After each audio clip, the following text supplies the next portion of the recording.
J'ai voulu être la femme, la maman, l'épouse parfaite, mais je suis passée de partenaire amoureux à colocataire. Chez nous en Guadeloupe, on appelle la femme potomitan celle qui tient tout, celle qui gère tout, celle qui est vraiment la référence dans le foyer.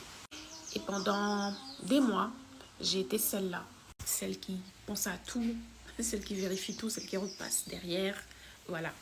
Celle qui fait en sorte que la maison soit nickel. Sauf que personne ne te dit le prix de cela. La charge mentale, la fatigue, l'épuisement, des besoins qui passent en dernier et souvent cette espèce de rancœur, de ressentiment que tu as qui se développe en silence. Et forcément, s'en ressent moins de désir, moins de complicité dans le couple, moins de communication. Parce qu'un pilier, une référence, on ne le désire pas. Et à force d'être le pilier de la maison et le pilier de mon homme, en fait, on était rentré doucement vers de la colocation. Dis-moi franchement aujourd'hui, est-ce que tu te sens plus partenaire ou plus colocataire dans ton couple? Un soir, mon chéri m'a sorti ça comme ça. J'ai rien dit parce que je savais qu'au fond, il avait raison. Peut-être que toi aussi tu vis avec ton homme, mais que tu te sens plus vraiment en couple. Reste avec moi parce que je suis passée par là et personne ne m'avait prévenu de cela. C'était la période après l'arrivée de bébé. Honnêtement, la gestion de la maison, la gestion de ma première, le ménage, le repassage, les tâches ménagères, tout était dans ma tête. Et sans me rendre compte, j'arrêtais de le voir comme mon époux. Mais c'était genre juste de la logistique. Qui fait le bain, qui gère le repas. À un moment donné, on mangeait même plus vraiment ensemble. Les vraies relations avaient presque disparu. La complicité aussi. On vivait l'un à côté de l'autre, vraiment comme des colocataires. Respectueux et qui gèrent un quotidien. Et le plus choquant, c'est que je m'en suis rendu compte au moment où il l'a dit. J'avais laissé passer des mois sans rien voir et sans rien dire. Tu sais, la charge mentale, ça transforme une relation amoureuse en cohabitation. Et une complicité, ça se rallume. Et j'en suis vraiment la preuve vivante. Moi, en commentaire, si tu te sens en ce moment tôt partenaire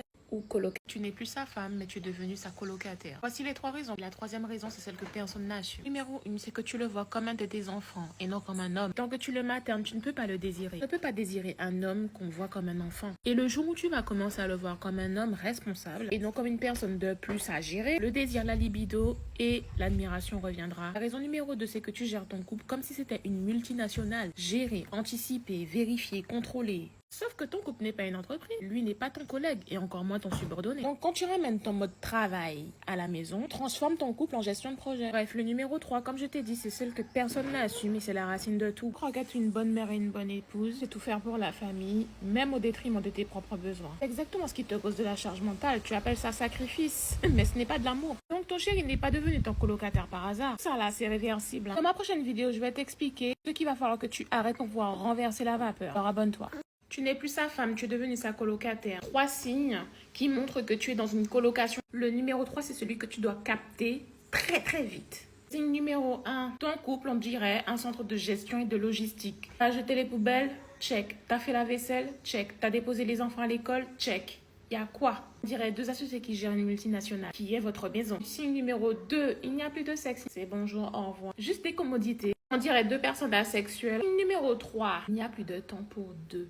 De sortie à deux. Il n'y a plus de moments d'intimité. Je ne parle pas de sexe. Les taquineries, la complicité. Il y a Walou. Envoie la vidéo à une copine qui a besoin d'entendre ça. Un soir, j'étais tellement épuisée. Ma tête n'arrêtait pas de tourner.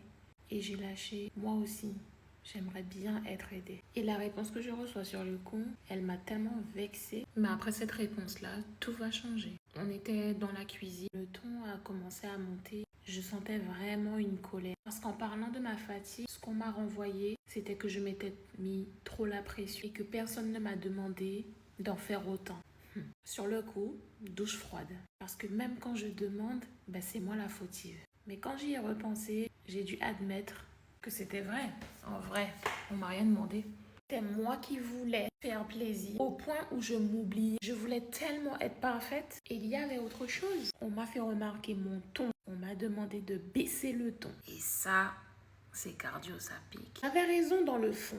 Ma fatigue, elle était réelle. La forme n'y était pas. Et ça cassait tout mon message. Ce soir-là, j'ai arrêté de me demander Pourquoi on ne m'aide pas plus? Et j'ai commencé à me poser la question, comment communiquer pour être entendue et comprise? Si toi aussi, tu te mets une pression que personne ne t'a demandé, envoie cette vidéo à une amie qui est concernée. Un jour, j'étais tranquillement installée sur mon canapé et mon chéri était en train de faire à manger. Et je sentais monter de la culpabilité. Comme si la situation, elle était injuste. Comme si j'avais fait quelque chose de mal. Je me suis posé la question, mais pourquoi je m'autorise pas ce moment de plaisir? Pourquoi quand c'est mon chéri qui s'accorde ce temps de repos, ne culpabilise pas et moi je m'autorise pas en fait à juste kiffer? Et là, ça m'a ramené à mon enfance. Chez mes parents, je sais pas si c'est parce que c'est chez les Noirs, quand il y a des gens qui s'activent, on ne t'autorise pas à rester.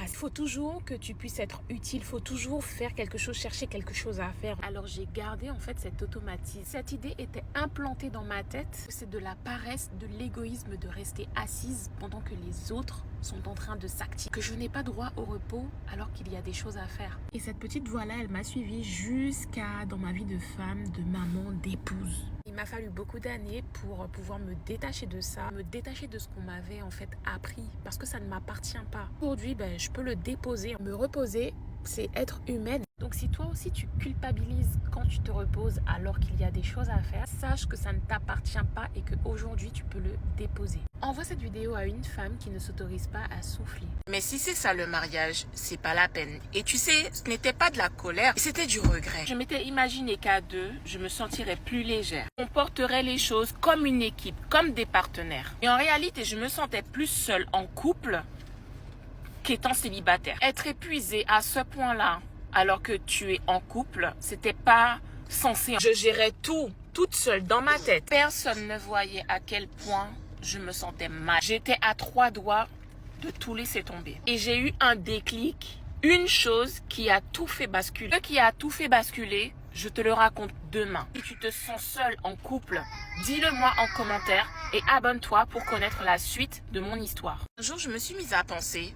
Pendant des mois, j'ai cru que mon problème, c'était mon mari.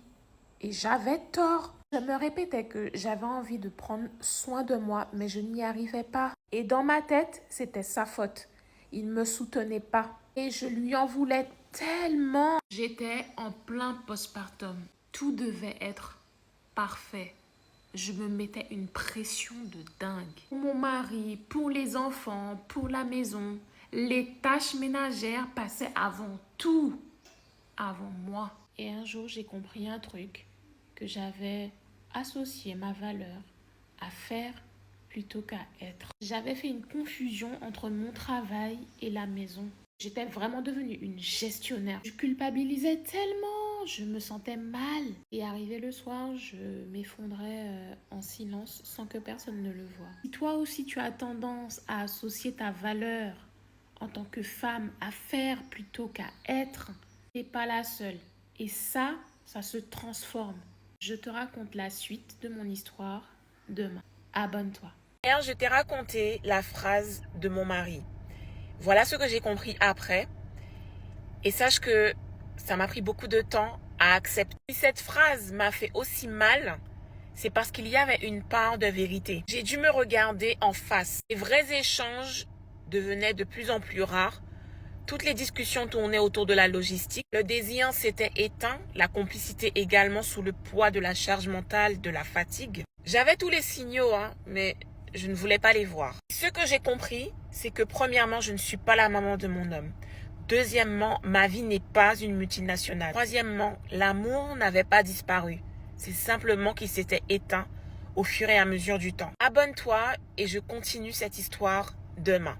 Mon bébé avait 3 mois. Mon mari m'a sorti une phrase que jamais je ne vais oublier. Certains jours, je me lavais à 15. La maison était nickel, le repas préparé, la plus grande déjà lavée, déjà couchée. Lui devant son ordinateur, je donne le bain au bébé, j'installe la table pour qu'on puisse dîner ensemble. J'avoue que ce soir-là, j'avais vraiment l'impression d'avoir un 3e enfant à la maison. Et là, pendant qu'on est en train de manger, il me regarde et il me dit « On est devenus comme des colocataires ». Sur le coup, j'ai ressenti une grande tristesse, de l'indignation et surtout de l'injustice. Je n'ai rien dit, je t'avoue, parce que je savais que quelque part, au fond de moi, il n'avait pas tort. Ce que j'ai compris après, je te le raconte demain.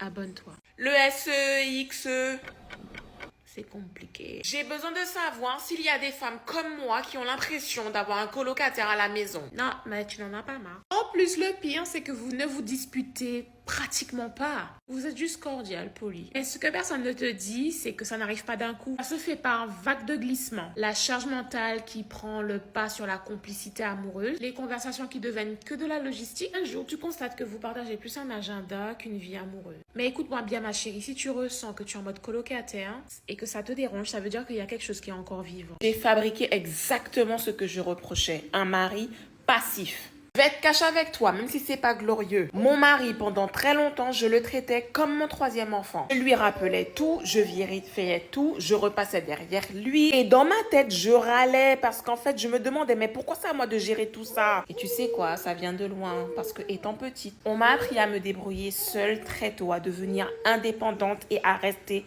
forte, à ne compter que sur moi-même. Alors j'ai grandi avec ce truc qui est bien ancré. Si je veux que ce soit bien fait, je dois le faire par moi-même. Du coup, je contrôle tout. Et le problème avec ça, ma chérie, et que personne ne te dit, c'est que quand tu traînes ça dans ton couple, à force de tout contrôler, de tout faire à sa place, je lui ai retiré son rôle d'homme. Je l'ai materné comme un bébé jusqu'à ce qu'il le devienne. Oui, je sais ça pique, mais c'est la réalité. Alors si toi aussi tu contrôles ton homme, sache que ce n'est pas un défaut. C'est juste en fait une protection que tu as mis en place pour pouvoir survivre. Ça se déprogramme. Dans une partie 2, je vais t'expliquer ce que le maternage a occasionné chez lui. Alors, abonne-toi parce que je suis sûre que tu vas vouloir entendre ça.